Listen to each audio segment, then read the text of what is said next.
For nearly half a century, Ken Burns has told the story of America. Its characters, its contradictions, its ideals, and its failures. From the Civil War to World War II to Vietnam.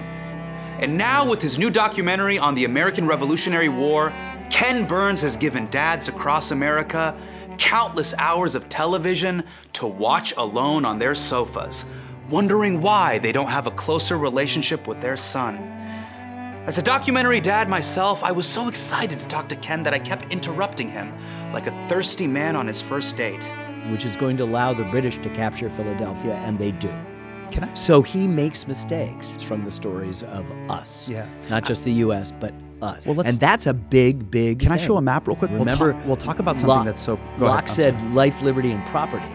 When Eisenhower in the late term says just like more perfect union is process words. Well, and the other thing I want to say is... And Ken has such an encyclopedic knowledge that I honestly could have just let him go. I didn't even have to really be there at all. But I was there. And if you want to make your dad proud, you will watch this entire interview, including the ads, and then try to connect with your dad about it over the holidays. But he won't have seen it because he doesn't know how to get YouTube to work on the big TV. Sorry, your relationship still sucks.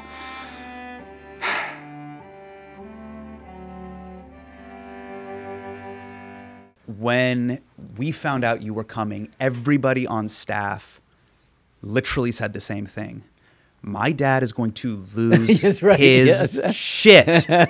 Ken Burns.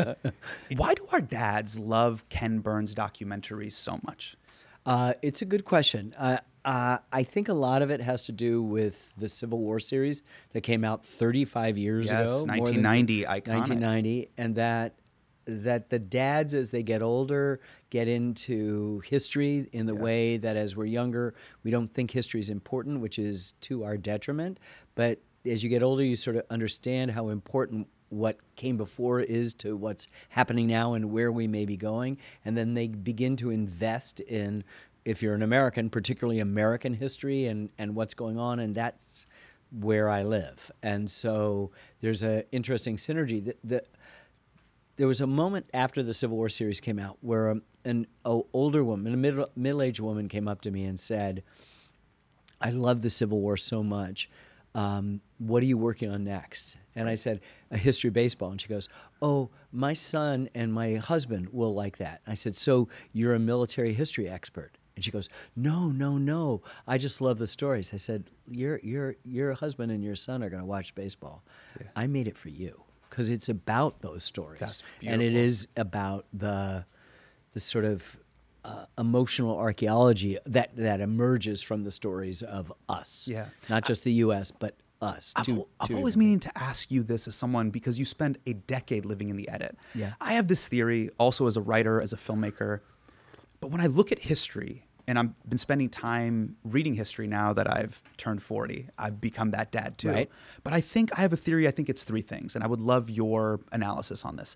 I think there is a notion of comfort that we get from the past. Bad times in the past always have this little bow that wraps up. There's also this underlying feeling where the present can be so anxiety-inducing, right, because it fundamentally tests our complicity. When I read about brave people in the past and what they did, their moral compass had to be articulated through their actions. Right. And the present is so anxiety-inducing and at times nauseating because the present is testing my complicity. That's correct. What am I What am I courageous enough? Yeah. To act out my moral compass? Am I thinking about this the right way? Yeah. I do think there is, I wouldn't say so much a comfort, but there's a kind of an essential guarded optimism that you get from studying the past, because people go, right now, the Chicken Little, the sky is falling, we're so divided. And I go, yeah, we've been divided just about all the time. Right. And the revolution, which we've smothered in gallant, bloodless myth, is in fact a bloody civil war, yes, which has lots of civilian deaths in the way that what we call our civil war is a sectional war that doesn't have that many civilian deaths. But we're not implicated as main characters in the story. Right. So then I would like to address this idea of the anxiety-producing present. I would still suggest that if you are truly present, and you know this from your own work, I know this from my own work, if you're truly present, you're liberated. If you're worrying about the future, you're anxious. If you're obsessed with the past, you're depressed. And so the only real obligation is to be in the present. But what you bring up about this moral obligation is interesting. I've been working on this film about the American Revolution for almost a decade. I showed about a year plus ago what was then the introduction, the overture to the series, to a dear friend. And she looked at it. It's like 9.5, 10 minutes. She goes, it really makes me wonder what I would have done. Would I have been a loyalist? Would I have been a patriot? Could I have taken up arms in defense of an idea? Could I have killed somebody else in defense of that idea? Could I have given up my own life? And you kind of go, whoa, we just did that in the first 10 minutes of the film? Yeah. That's really great. But I also went, how come I didn't think about that? How come I wasn't like, of course, that's the central thing. Who would I be? I mean, to be a loyalist back in the Revolution, to beat this to death a little bit, is to be a conservative, is to say the British constitutional monarchy is the best form of government on earth so far. Why would I get rid of this? All of my prosperity and my health and my my education and the land that I own comes from that. Why would I go with some crazy idea? Yeah, you're rocking with the nanny state, the British nanny state. Yeah. They're taking care of me. I got my land. We're good. Yeah. And kind of what the people who fought in the revolution were saying, no. Now you chose, we're here, we're sitting this, it comes out in November, the documentary. Right. But we are sitting upon the 250th anniversry of 1776. Didn't plan that. Like I started this. But you chose a very different approach than Manuel Miranda. No rapping. Why? You can't lay down a 16? No. Well, look, I'm not going to go near Hamilton because we're 25 years into this century, 25 years into this new millennium, and he has already created the single greatest cultural phenomenon, work of art. I mean, when my young girls and my granddaughter could like, if you said, I'll give you $1 million if you can do all of Hamilton right now, 2.5 hours. They 2 out of 3 get $1 million. Wow! Because they know it. You're gonna let your grandchildren open with "How could a bastard?" or open with "Bastard." Oh, they've got even more. It gets a little bit more down and dirty than that, but they love it, and they know things like who John Lawrence is, and they understand the tensions between a kind of strong Federalist thing versus a Jeffersonian ideal, and you go, wow, there's no way to compete with that. But when I started this, I was in the middle of finishing the Vietnam series in December of 2015. Barack Obama still had 13 months to go in his presidency. Yes. And I realized that I had to do the revolution. I saw a map. There's no pictures or newsreels from the revolution, and that's a huge obstacle to overcome, but I thought we could figure out how to do it, and we did over the 10 years do it. But I said, we're going to do the revolution. No one was ever thinking 250. I got about 4 years into it, and I said, if we can accelerate just a little bit, we could be ready with all 6 episodes in 12 hours by the spring of 25, which is the 250th anniversary of Lexington and Concord when the war began. And Sarah Botstein, my co-director, said, yeah, we're not going to do that. It'll be the fall. And I said, okay, at least we'll get in ahead of whatever they're going to do for the 250th. I assumed it would be treacly fife and drum stuff.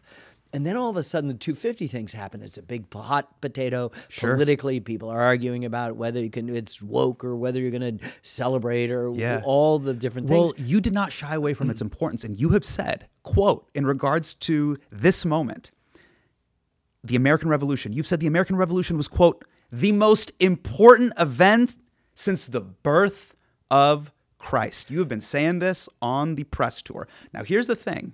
I have a question for you. You are basically having a Shania Twain position when it comes to every other event from 0 to 1776. You know her hit single, That Don't Impress Me Much. Do you? No, I don't, but thank you. I should know. Isaac Newton's discovery of gravity in 1665. you're like, that don't impress me It much. does. It's up there. Let's just think about it. Everybody on Earth is a subject. Yeah. In 1776, there's some people clinging to the Eastern Seaboard who are now citizens. It's never happened before. Yeah. Jefferson says a little bit after the pursuit of happiness in the Declaration, all experience has shown that mankind are more disposed to suffer while evils are sufferable, meaning not hard to understand. It means that we kind of put up with being under the boot of the tyrant. We kind of deal with it, and we're creating something that's going to require a lot more energy, meaning citizenship. It's going to have a lot more responsibility. And by the way, pursuit of happiness doesn't mean the acquisition of stuff in a marketplace of things, but it means lifelong learning in a marketplace of ideas. And that if you pursue this with virtue, you have then gained the right to be a citizen with all of the responsibilities. This is brand new in the world. The Ecclesiastes, that's the Old Testament, says there's nothing new under the sun, meaning human nature doesn't change. And that's really true. And you understand that. That's why when people say history repeats itself, it never has repeated itself, ever. No event has happened twice. But we do understand that human nature superimposes itself on stuff, and so we see the echoes and the motifs and the recurrences and things like that. Yeah. What Mark Twain called the rhymes. History doesn't repeat itself. He's supposed to have said it rhymes. So I've spent my entire professional life working really hard on a story, knowing that in December of 2015, 1 month before the Iowa caucuses out of which Donald Trump was not supposed to emerge, there are certain rhymes to the revolution that will not be the same. There's a wife of a German officer that we track in this film coming over to join her husband for the Battle of Saratoga, and she's waited for the birth of a third daughter and is making the perilous crossing, and she's worried because she hears that Americans eat cats. Okay? So if our film had come out last fall, they would be, Ken, you did that because of what's going on. In Springfield, they're eating the dogs, the people that came in. They're eating the cats. They're eating the pets of the people that live there. And this is what's happening in our country. And you go, no, it's actually been in there forever. Yeah. There may be other rhymes when it comes out next month. And what you're saying There's a failed invasion of Canada, trying to make it the 14th state, not the 51st state. There is a continent-wide pandemic, or pandemics, plural, that kill more people than the revolution does. There's a total eclipse. Stuff happens, and then it recurs or it rhymes, as Twain would say. And our job is to focus not on pointing arrows and making neon signs to that, but saying this is the story of what happened, warts and all, being umpires calling balls and strikes. And as much as it kind of disconcerts my colleagues to say that it's the most important event since the birth of Christ, it gets people's attention. And it asks them to ask of themselves, well, what do I think it's more? Yesterday I did an event at a business, and an English guy came up to me and said, what about, the Magna Carta? What about this? What about Cromwell? What about all? And so you go, yeah, these are all important. But now we're having a conversation that has a little bit more substance to it, to just then what's the latest thing that dropped. Sure. But let's talk about the main character of your movie. Okay. And I'm going to apply him vis-a-vis the culture war that's happening right now in the comment section and on Reddit. But let's let it rock. George Washington, the main character of your movie. Is he a hero or a piece of shit? Well, see, that's the problem is if you live in a binary media culture in which you have to decide, somebody either has to be great, perfect, a hero, meaning we're presuming that heroes are perfect, when in fact heroes are a combination of strengths and weaknesses, and it's the negotiation or the war between those strengths and weaknesses that divide heroism. Or we're in a computer world in which it's all a 1 or a 0, then the question has some relevance. But in fact, we're human beings, and we're deeply, deeply complex. The problem with George Washington is that he comes to us so opaque. He's like, as the historian in our film, Jane Kaminsky, said, like a marble statue. You can't get at him. He's just collecting pigeon shit, and that's what it is. Yeah. But this is somebody who is, without him, we do not have a country. And we can say that. We introduce you, we take, we hope, the opacity off him and many of the other bold-faced names of the period, but we introduce you to literally scores and scores of people you've never heard of. They may have not had their portraits painted, 99.9% people didn't, but didn't mean they didn't exist and weren't central to the success of it, and they weren't, say, female or enslaved or free blacks or Native Americans or Spanish or Germans or Irish or Welsh. And so it's a great combination of stuff. But going back to this main guy, who is so the only fascinating. person. So fascinating. That's when we say fascinating, it's that we're not all one thing or all the other. Yeah. So, the tendency in historiography is to cancel people or to rescue them or whatever. He doesn't need rescuing. He doesn't need canceling. He's deeply flawed. He is rash. He rides out on the battlefield at Kips Bay, not far from where we are right now, risking his life. And if the life is risked, there's no revolution anymore. An aide grabs the reins of the horse and pulls him back. He does the same thing a little bit later at Princeton at a battle where his aide puts his hands over his face, certain he's going to be killed. At Monmouth in New Jersey, he stops a retreat, a Patriot retreat, just by riding out into the middle of the battlefield where I'm sure every British or Hessian soldier is trying to kill him. And he makes really bad decisions on the battlefield. The largest battle of the Revolution is what? The largest battle of the Revolution? Yeah. You're quizzing me right now, Ken. Yeah, but this is our origin story and no one knows it. The largest battle is right here. It's the Battle of Long Island.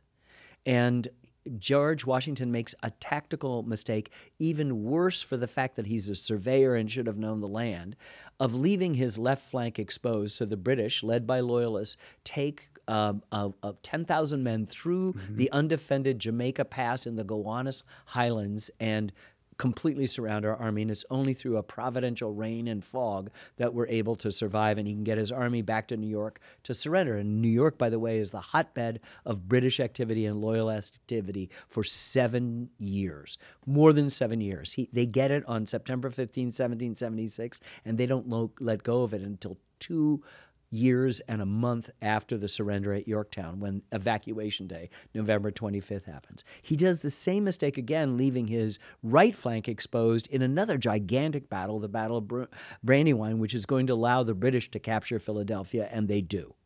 So he makes mistakes, and yet he is someone who knows how to inspire people in the dead of night to fight for a cause which no one on earth has ever fought for, the idea that all men are created equal. He's able to pick talented subordinate generals who he's not afraid of their intelligence or their initiative. He's able to work with Congress and to defer to them. But most important, he can convince a Georgian and a New Hampshireite that what they call their country, Georgia and New Hampshire, is actually a state in a new thing, and that you're an American and you share something in common. And most important of all, he gives up his ultimate power twice.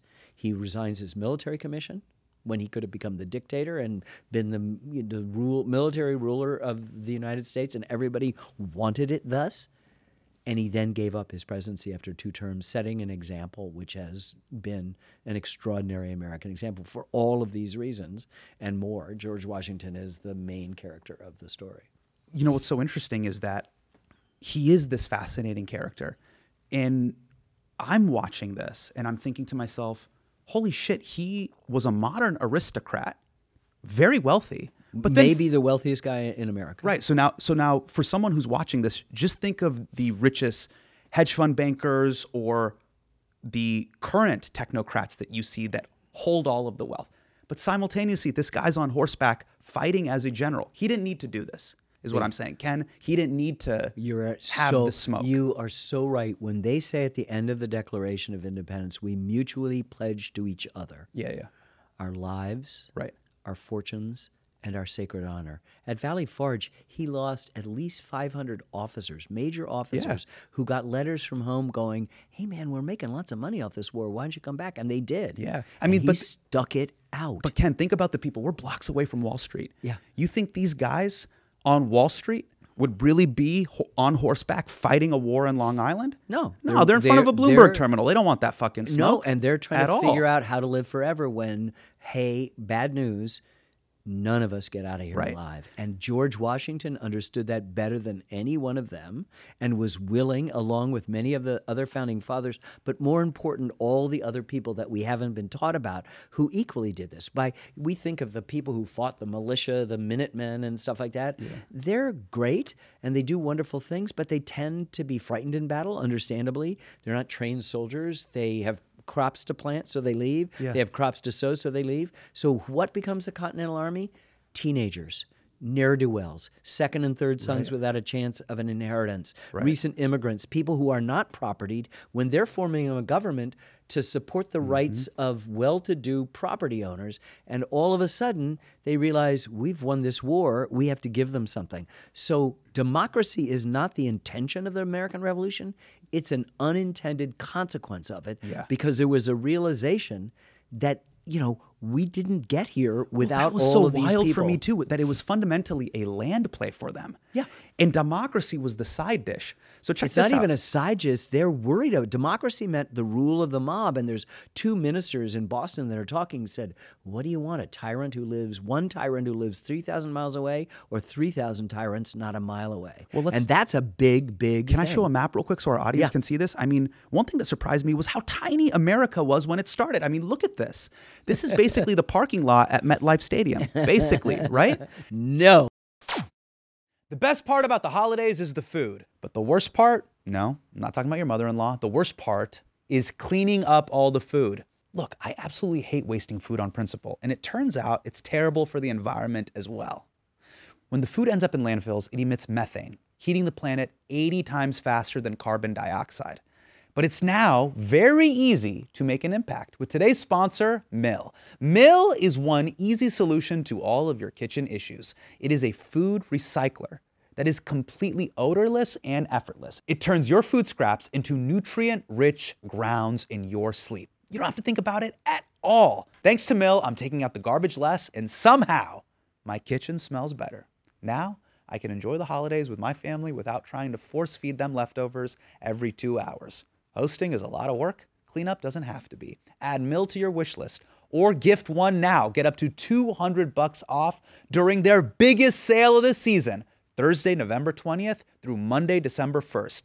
You missed out on the sale? You can still get $75 off anytime at mill.com/Hasan with code HASAN. That's mill.com/HASAN. I want to say this 10 toes down right here, right now. The best gift you can give your family members this year is Aura Frames. Aura Frames is the gift that keeps your family connected even when you're miles apart. Look, it can be hard to keep my parents up to date with my day-to-day activities. That is why I love Aura Frames digital picture frames. I'll send pictures of my kids straight to my parents' Aura Frame. They love waking up to new photos of their grandkids, and that also means I don't have to call them. But it's truly effortless. You can send new pictures to the frame year-round straight from your phone. And here's a bonus. Every Aura Frame comes in a gift box. Just one less thing to worry about. You can't wrap togetherness, but you can frame it. For a limited time, visit auraframes.com and get $45 off Aura's best-selling Carver matte frames, named #1 by Wirecutter by using promo code HASAN at checkout. That is AURAFrames.com. Promo code Hasan. This exclusive Black Friday Cyber Monday deal is their best of the year, so order now before it ends. Support the show by mentioning us at checkout. Terms and conditions apply. Hear me out. Thanksgiving is the most elite American holiday. It's all about gathering together, acknowledging the blessings in our lives, and enjoying delicious food. The way I know Thanksgiving is actually the best is because the average person I know has at least 3 of them. And no, I'm not talking about you, children of divorce. I am talking about Friendsgivings. Yes, the early Thanksgiving potlucks you do with your friends. Then you'll do one with your coworkers, and then I'm basically eating a Thanksgiving feast every week of November. No other holiday has that. You're not celebrating multiple Valentine's Days. Well, I mean, if you are, that is more of a discussion for Maury Povich. Now, for my 17 Thanksgiving dinners, I will be shopping at Whole Foods. They have unbeatable deals for the quality that they provide, like antibiotic-free turkey starting at $1.49 a pound. I love their grab-and-go options, like the creamy mashed russet potatoes and the new holiday berry pie. But if you really want to enjoy your day off, Whole Foods will cater your entire Thanksgiving dinner. Just order online at shop.wfm.com before November 25th. Shop everything you need for Thanksgiving right now at Whole Foods Market. Now, my question to you, though, is that when you think about the American Revolution, was it fundamentally a war of conquest and about expanding west, or was it about democracy? It was not about democracy. It was about a quarrel between Englishmen that broke into a much bigger thing because we're at the Enlightenment, so it becomes about natural rights. And so when Thomas Jefferson said, we hold these truths to be self-evident, nothing was self-evident about these truths, that all men are created equal. The word all meant it was over. Slavery was over, even though it took 69 years to make it so. Women are going to vote, even took it 144 years before that's happening. But one of the reasons that's so interesting, that, and your question is to the point, they did not meet in Philadelphia for the first and second Congress, calling themselves the Eastern Seaboard Congress. They didn't make George Washington the head of the new army, not the militias from certain states, but this new Eastern Seaboard Army. They called it the Continental Army. They knew where they were going. And we're taught in school that it's about taxes and representation, and it is. They wanted to have a voice in the say of what taxes, but it's about Indian land. That's what it's about. It's that the British, once they won the French and Indian War, which the rest of the world calls the 7 Years' War, put a line of demarcation across the Appalachians, where that red line is, and said you cannot go any farther than that because we can't afford to protect you. Right. And that pissed everybody off, from the ordinary guy his family has been dependent and worked somebody else's property for 1,000 years in Wales or Scotland or Ireland or England, and now owns something and wants more in the Ohio Valley, or the big land speculators like George Washington and Benjamin Franklin, who want to make a killing in this land that they don't own. Remember, we'll talk about something that's so. Locke said life, liberty, and property. Yeah. That's more accurate than life, liberty, and pursuit of happiness. Yeah. Because these were property owners looking to protect it.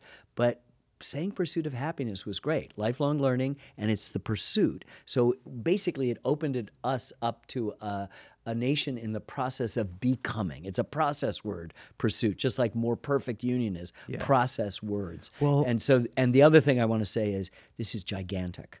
What they don't understand is the weather. They can't predict it, of course, and the distances blow the British. Think of how small England is. The distance between Boston and Charleston is greater than the distance between London and Venice. And they are trying to conquer a territory which is relatively small in our mind's eye today, but as a British soldier complains, it says, what looked like America doesn't look much bigger on a map than Yorkshire. You know? Yeah. And then they run into the fact of just how flippin' big this place is. And that's one of and they're 3,000 miles away from the Home Office and reinforcements and whatever. And even though they've got the greatest Navy in the world and can project their power anywhere along that, they're screwed. They can't, as Thomas Paine said, we conquer by a drawn game, meaning we don't have to win. You always have to win.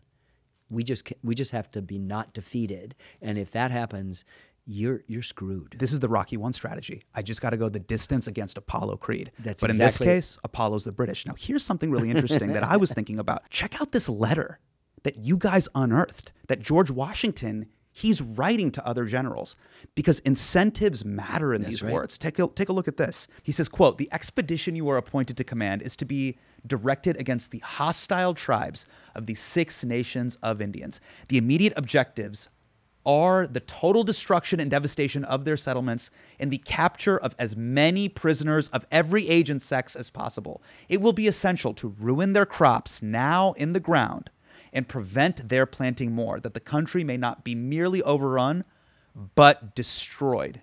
You will not by any means listen to any overture of peace before the total ruin of their settlements is effected." God damn, George Washington was nuts. I mean, is this basically a call for genocide or domicide? It's a call to the native peoples of the Haudenosaunee, the 6 nations of what was called the Iroquois Confederacy, which was ironically the way we open our film, because it's the inspiration for Benjamin Franklin to propose the idea of a similar union between the colonies and it passes, but then nobody can sell it back in the colonial capitals, and so it dies. His war cry, join or die, becomes a war cry in the revolution 20 years later. The irony is that many of the native peoples, in fearing further encroachment onto their land, begin to fight back in northern Pennsylvania and in upstate New York. And Washington, in the middle of the war, where it's not really happening in New England at all and not happening much in the mid-Atlantic states, because the Brits have pursued a southern strategy to hang on to what they think are the more profitable, meaning more enslaved people. Washington directs his General Sullivan to go into upstate New York and basically destroy the orchards and the towns. And let me just say, they're not living in teepees. They're living in permanent villages. Some of them have clapboard homes with glass panes in the windows. So you, as a explorer, might come across a town and you wouldn't know instantaneously that this was not a European settlement or a Native American settlement right away. And the idea is that we're going to eradicate this. They know where they want. When they say Continental Army and Continental Congress, they know where they're going. And that is an important story that we have left out of it, and we are not You're not shying away. We're not shying away. And if you go back to the baseball metaphor that we're calling balls and strikes, then you can just play the highlight reel of Babe Ruth, and all he does is hit home runs. But Babe Ruth also strikes out an enormous amount of times. And also, by the way, he only comes up once every 9 times at bat. And other people, sometimes a low-paid middle infielder, is the person of the moment that you're depending on. And that is a pretty good metaphor. If you call balls and strikes, then you're not throwing anybody out because they've done a bad thing. Yeah, you're just calling a spade a spade. You're just saying, this is what happened. But what's important here, Ken, and I think the reason why I wanted to share this, and it's so powerful. And it's in our film. It's in the film, exactly. Yep. But what you did to give it modern context is, hey, I subpoenaed George Washington's iMessage. The reason why this is important is it's not how you and I act on podcasts or in Instagram stories. Let me see those WhatsApps. Let me see those iMessages. You found the text messages he's sending his generals. This is what he's really about. And say it with your chest. He's saying eradicate and destroy their crops. Make it so they don't come back. So Thomas Jefferson, much earlier in the war, is faced with the Cherokee deciding that because it's now the time to fight back against colonial encroachment, and they attack. The older elders are against it, but young warriors like Dragging Canoe say, no, it's a time of doing it. And what happens is all the inactive militias in the South, in Virginia and the Carolinas and Georgia, mount up an attack. And George Washington says, we should not have an Indian alive from here to the Mississippi. They've already decided that this entire region to the Mississippi, and it's very interesting that the Treaty of Paris, the treaty that ends the Revolutionary War, gives us everything to the Mississippi. Yeah. This has been the plan all along. If you look at the Declaration of Independence, it's got great poetry at the beginning and the end, but it's mostly a list of the grievances against the king. And the last one is he has, encouraged insurrections, meaning, urged enslaved blacks to rise up against their rebel masters, not their loyalist masters, only their rebel masters. The entire British economy is based on slavery. I mean, it's got the Commonwealth built on the profitable colonies in North America are actually the 13 in the Caribbean, because we are the least profitable, except for Virginia and North and South Carolina. But he just says, and he has, had the natives at our edges, whose merciless Indian savages, whose only known form of warfare is the destruction of every age, sex, and condition. And that's in the Declaration of Independence. It's right there. Yes.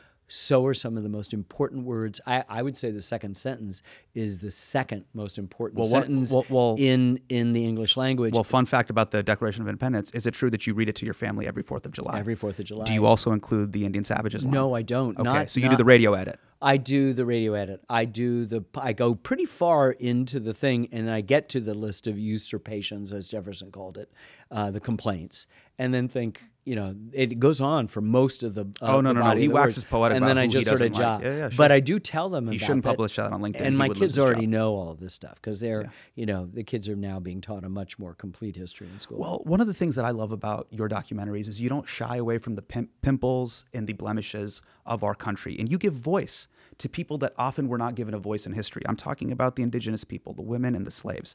Before making this, did you know that slaves fought on both sides of this war? Yes, but I did not know the extent to which African Americans making a really profound decision, choice about what is best for their future, that 3/4 of the 20,000 who fought supported the British, mainly because the British. I mean, had Washington had a this. slave that fought Yeah. for the British. He escaped, who was partially and then got away, and then there are 5,000 Black Americans who were fighting from the very beginning at Lexington and Concord, on Breed's Hill, and so James Forten, who's a freed Black man in Philadelphia, kid, 9 years old, I think, in 1776, he hears the first public reading of the Declaration of Independence, and doesn't for a second think it doesn't apply to him. Doesn't see it as just white men, and he fights for the patriot cause. He's captured. He's given a chance to go back to go to England without any punishment because he's the same age as the ship captain's son, and he goes no, and he gets put in a prison ship in the East River and nearly dies, and makes his way home, becomes a very rich man in the Merchant Marine, and helps fund the abolition movement. And when his encouraged to apply for a pension, which is available, he said, no, I volunteered to do this. So you can say one thing or the other, and there's always a time in which the opposite may not also be true at the same moment. And that's what good storytelling is. The novelist Richard Powers said the best arguments in the world, and that's all we do is argue, won't change a single person's point of view. The only thing that can do that is a good story. And that why is because a good story is not taking sides. It's understanding that Achilles has his heel and his hubris to go along with his great strength. So do you think documentaries can change minds? Yeah, I know they can. I know I've seen the evidence at the margins where all things take place, not like, oh, wow, I think I'm going to become this as opposed to this. You know, I think what happens is that we're so up in arms about propaganda these days. We're so sensitive and thin-skinned about it. But at the end of the day, I don't think anybody really just says, oh, I've just seen this great documentary. I'm going to change my political registration, or I'm going to throw away my guns, or I'm going to buy more guns, whatever it might be. I think what happens is that you begin to understand that the complexity and the majesty, therefore, of our story is the most important thing, and that anybody who tries to misuse it, you know, there's a wonderful, we follow this Hessian soldier, Grunt, right? Johann Ewald, and he's contemptuous of the Americans and their, you know, Thomas Paine and this radical stuff, and he's happy when they win at Germantown and all of this sort of stuff. And then he's there at the surrender at Yorktown, and he says, who would have thought 100 years ago that out of this multitude of rabble would come a people who could defy kings? Wow. Yeah. That's what this story is about. The multitude of rabble who defied kings. You've obviously defined an art form, and we see a lot more documentaries in the space today. But what is the difference between, and some of them are very bad, but what is the difference between documentary and propaganda? Well, you know, propaganda is obvious. It has and let's not even just say propaganda, because that has a built-in pejorative sense. We have still the First Amendment, among which it gives us the rights of free speech. So if you want to say whatever you want to say, you have the right to say whatever you want to say. So far, let's hope that lasts. Yeah. So let's not call it propaganda. Let's just say you want to advocate for something. Sure. You want to say that the migrant workers in the 1960s in the Central Valley of California, as a famous CBS white paper, Harvest of Shame, pointed out, are mistreated and abused and not paid well. That's fine. You want to say you're Michael Moore, or want to do Bowling for Columbine about guns, or about healthcare, or about 9/11, Fahrenheit 9/11. You're advocating a particular point of view. Totally fine. Yeah. they're all documentaries, and that's fine. And there's some documentaries that are incredibly stylized, like Errol Morris, that ended up getting a condemned man freed, Thin Blue Line. There are ones that Werner Herzog, the great German director of feature films like Fitzcarraldo, are incredibly stylized things that you fit. There's my historical stuff. There's Frederick Wiseman, right, who doesn't add narration, who doesn't add music or sound effects to anything. It's just what's called cinema verite. There are so many different kinds of things. What I object to is this branch of documentaries, which I would say is not part of documentaries, which are the reality things. No one eats bugs on national television. No one proposes to the person they think that they want to spend the rest of their life with on national television. So I think, I'd weed all that out. Oh, you're talking about Love is Blind. You want to get rid of Love is Blind. I need to call. Do I have one phone call? Can I call a daughter and get the latest on Love is Blind? Because I don't have time to. I mean, I know I've heard of it, but I don't know what's going on. I do think that there's a lot of bread in circuses. We're distracted by a lot of stuff, and that the stuff that matters to me is the consequential and dimensional stuff, whether it's advocating, which is an honorable democratic thing, or not. We choose not to advocate for any particular point of view. We're just saying, here are the balls and strikes. This is how this went down. But usually the story is so complex that people on both sides, I have traveled the country. You've said you've done your homework. You know who I've talked to. I have never said anything different to Joe Rogan than I did to the New York Times editorial board, that I'm saying to you, that I said to some school kids, high school kids in Chicago, and inner city high school kids in Detroit, and hundreds of other places where we've been talking to people. I have not changed. I haven't needed to. We are calling balls and strikes. And to a person, they've all been, whoa, I had no idea. Meaning the complexity, meaning we have been burdened by our lack of knowledge of the past, not by any kind of knowledge of it. There's not too much. Harry Truman is supposed to have said, the only thing that's really new is the history you don't know. And I agree with that. But this is what we're all talking about, what we don't know. One of the things I didn't know was at the time, about 20% of America's population was enslaved African Americans. What did people at the time think when they read something like, quote, all men are created equal? Did they have a wink emoji after that? No, but it's a central point. People spoke, but not that much about slavery before the revolution. People would address, as the historian Bernard Bailyn says in our film, the late historian Bernard Bailyn, that about its evils, but nobody really talked about it. The second you say all men are created equal, that's all people talk about, because that's heard not just by the people who wrote it, the propertied white men for whom these new ideas were going to benefit, but they're heard by the people who don't own property but are working laborers. They're heard by enslaved people who are serving it. The liberty talk, as Jane Kaminsky says in our film, is really leaky. People are hearing it everywhere. Right. So from then on, slavery is the question. But are women and yes, slaves rolling their eyes at this? No, they're going, we want it too. You've opened the door. See, there's a conservative scholar named Yuval Levin who said, once you say the word all, it's done. It's over. Like, there's no way you can take back the word all. Right. So when, on July 4th, 1776, these men, white men, ratify, we hold these truths to be self-evident, that all men are created equal, slavery's over. May take Did they know that? Did these 49 men know that? They did not know that. They opened the door. They may have understood it. Right. They knew, Jefferson knew that slavery was wrong.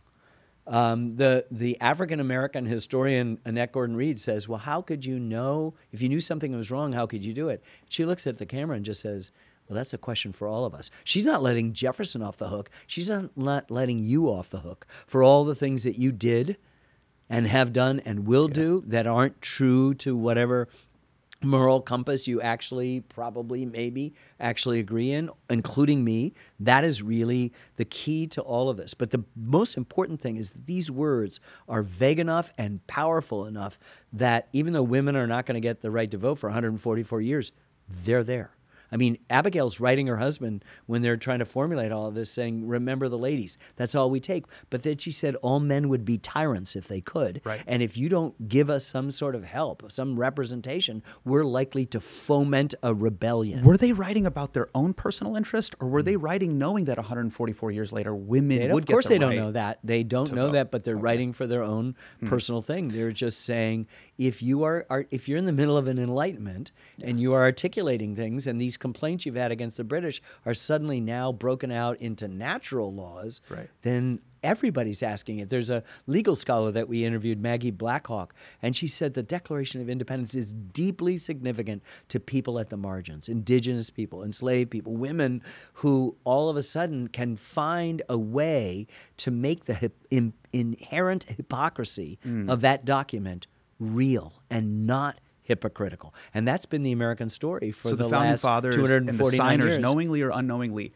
created a PDF riddled with hypocrisies that did not apply to other people, but that they could then use later and to test this capital D democracy idea against it. Of like, hey, you wrote this. Now, I wouldn't bring in the word democracy yet, even with the Declaration of Independence there. It's again an unintended or a consequence, at least a consequence of it, not an intention of it.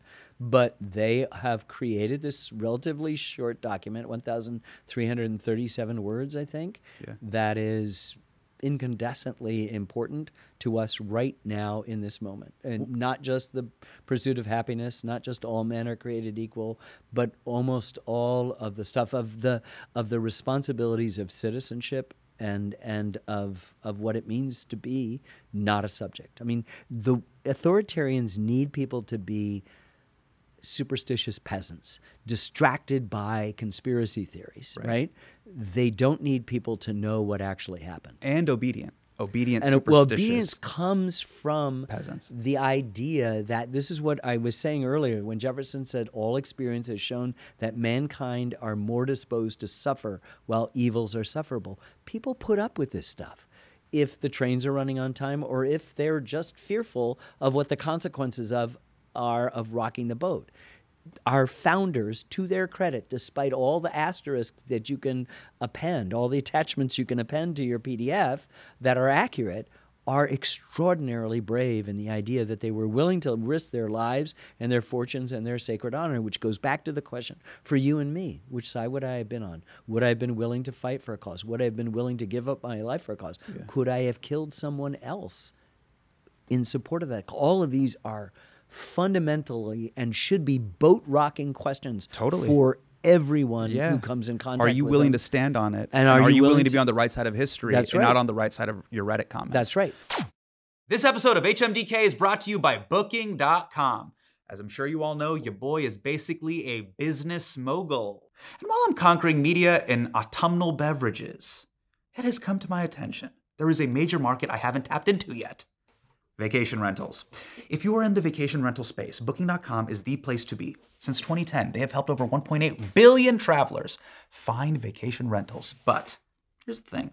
Most vacation rental hosts don't even realize they can just list their properties on Booking.com. And if you're not on the platform, your rental is basically invisible to millions of Booking.com travelers worldwide. After all, they can't book what they can't see, right? Now, thankfully, it's super easy to list your property. Can take as little as 15 minutes, and nearly half of hosts get their first booking within a week of registering. So, if your vacation rental isn't listed on Booking.com, it could be invisible to millions of travelers searching the platform. Don't miss out on consistent bookings and global reach. Head over to Booking.com and start your listing today. Get seen, get booked on Booking.com. This message comes from AT&T. America's first network is also its fastest and most reliable. Based on RootMetrics' United States Root Score Report 1H 2025. Tested with best commercially available smartphones on 3 national mobile networks across all available network types. Your experience may vary. RootMetrics rankings are not an endorsement of AT&T. When you compare, there's no comparison. AT&T. I'm pretty sure I speak for us all when I say the whole point of learning a new language is to actually use it. And Babbel can get you there fast. You can tell their courses are designed by over 200 language experts, and by experts, I mean real people, not artificial intelligence. Because Babbel understands that the whole point of language learning is about real world connections. They will teach you relevant words and phrases that you will actually use so you can start speaking with confidence in as little as 3 weeks. I've retained basically nothing from my years in high school Spanish, but quiero viajar al México con mi familia el próximo año y necesitaré encontrar un baño público. Babbel can also work with you however you learn best, whether that's listening, speaking, reading, or writing. Here's a special limited time deal for our listeners right now. You guys get up to 55% off your Babbel subscription at babbel.com/Hasan. Get up to 55% off babbel.com/Hasan, spelled BABBEL.com/Hasan. Rules and restrictions may apply. Now, you get a ton of praise for your body of work, and people love your Vietnam War doc, but I want to ask you about a line from the opening narration because it's stuck with me. Let's put up the quote. It was begun in good faith by decent people out of fateful misunderstandings, American overconfidence, and Cold War miscalculation. Are you sure they were decent people acting in good faith? Yeah, yeah. Now, are there people among them that are venal? Yes, but you're not showing the image that I'm showing, which is a bespectacled early American soldier in Vietnam who'd signed up because John F. Kennedy had said, ask not what your country can do for you, but ask what you could do for your country. Right. The thought was that global communism was a threat to this American way of life of freedom, and that they were going to help protect that.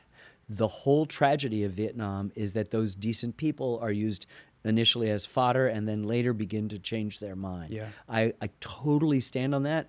Overconfidence and miscalculation, all of that is what is happening at the baseline. It's not everybody. There are, of course, people who have already decided there's money to be made off the perpetuation of the military-industrial complex. When Eisenhower in the late term says that there's a military-industrial complex, he's not talking about something that started last Thursday. He's talking about something that started the Second World War II, was over.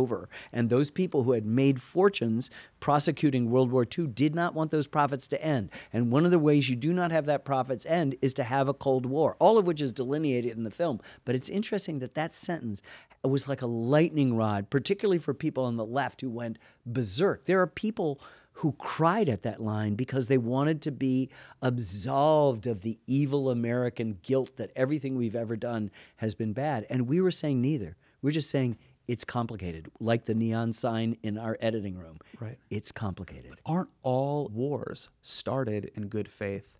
Wink. Yeah, I think that that's true.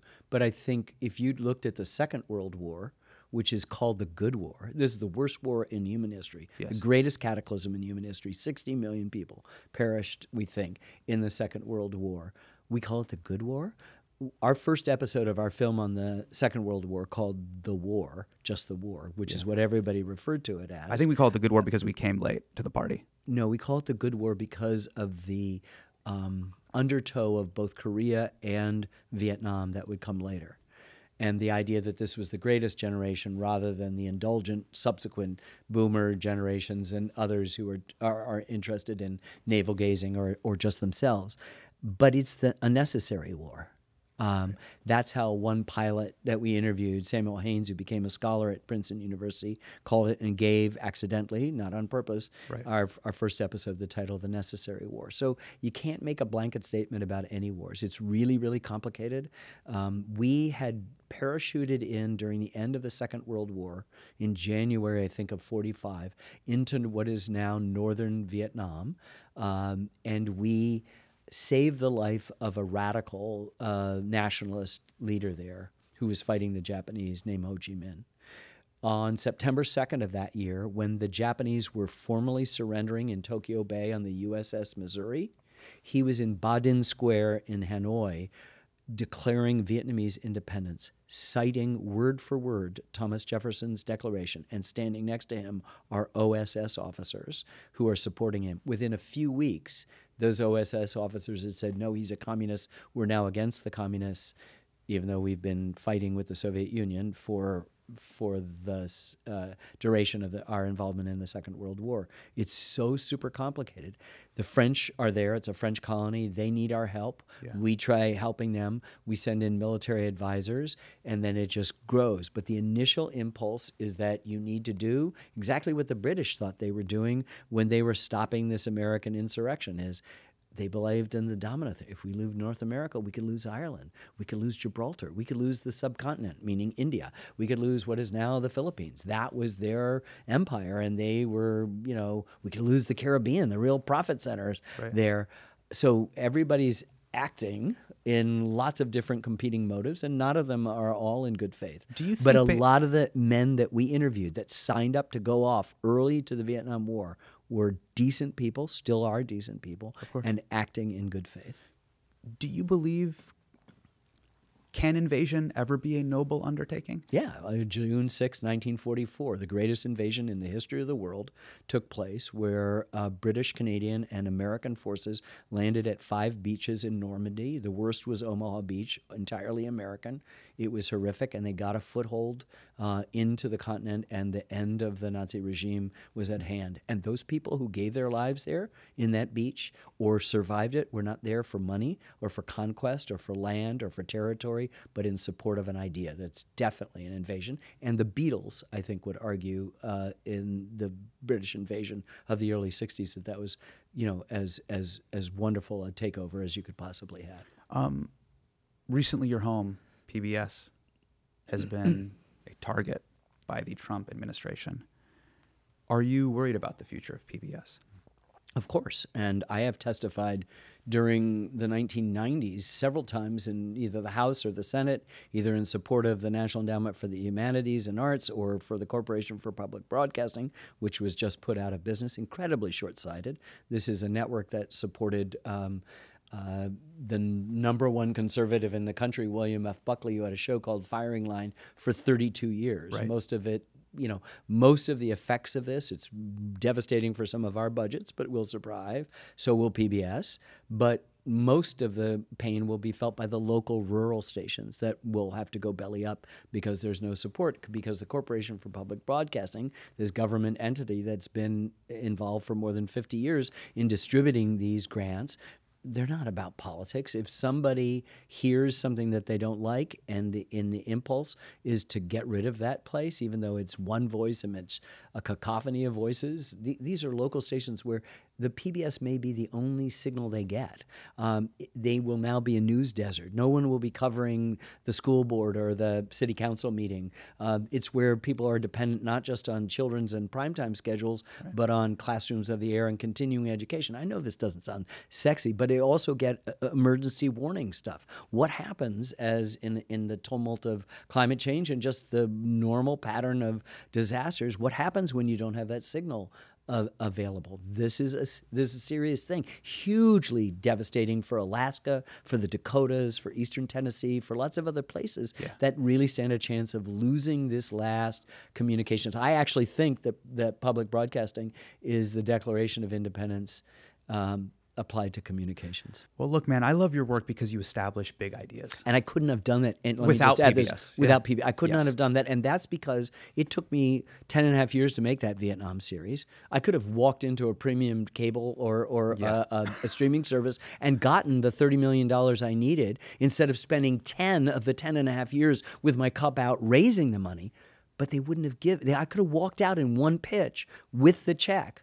But they wouldn't have given me 10 and a half years. They would have said a year and a half, tops. Come on. And I just want to be here 50 years from now talking to you and telling you that I'm still proud of that work. And I don't think that would be the case if they'd been made in circumstances of PBS. And that's that 16-month turnaround versus a half-decade to 10-year turnaround. That's right. Final question. In 1985, you did the Statue of Liberty documentary, and you interviewed the brilliant James Baldwin. And in that documentary, the first question you asked him was, what is liberty? And this was his answer. Liberty is the individual, but this passion, this will is always contradicted by the necessities of the state. Everywhere. For as long as we've heard of mankind, as long as we've heard of states. I don't know if it'll be like that forever. For a black American, for a black inhabitant of this country, the Statue of Liberty is simply a very bitter joke.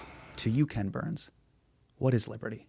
I think James Baldwin really described it. And I think because he has experienced, that's not the opening quote. It's deep in the film, in which there's lots of nuance and context that's taken out of. At the beginning, he just says, "What is liberty?" And he said, I can quote the Declaration. "We hold these truths to be self-evident, that all men are created equal, that they're endowed by their Creator with certain unalienable rights." And then he stops. He goes, "But it didn't necessarily include me." So what we've talked about is this idea of an expanding understanding of what it might mean. That many people believe, as Baldwin did, that the Statue of Liberty, with its back to the United States, was turning its back on those people who were enslaved, the 4 million people in 1861 when the Civil War began that were owned by other people. How is this possible in a country which 65 years before had proclaimed that all men are created equal? How could this happen? And how could those same kinds of things still be going on 100 years or more, 120 years past that event? And so Baldwin is a kind of form of our conscience, our collective conscience, speaking not just for Black Americans, but for all Americans, that we are not done until we can live out, as Dr. King said, the true meaning of our creed, just as he quoted Thomas Jefferson's, "We hold these truths to be self-evident, that all men are created equal." So there's work to be done, but much foundation has already been laid, and ironically, or perhaps magically, mysteriously, spiritually laid by people who didn't fully agree with the full interpretation of the words. Ken Burns, this was an amazing conversation, and thank you so much for being here. Thank you. This was really, really wonderful. Great, thank you. Hurry right away, no delay.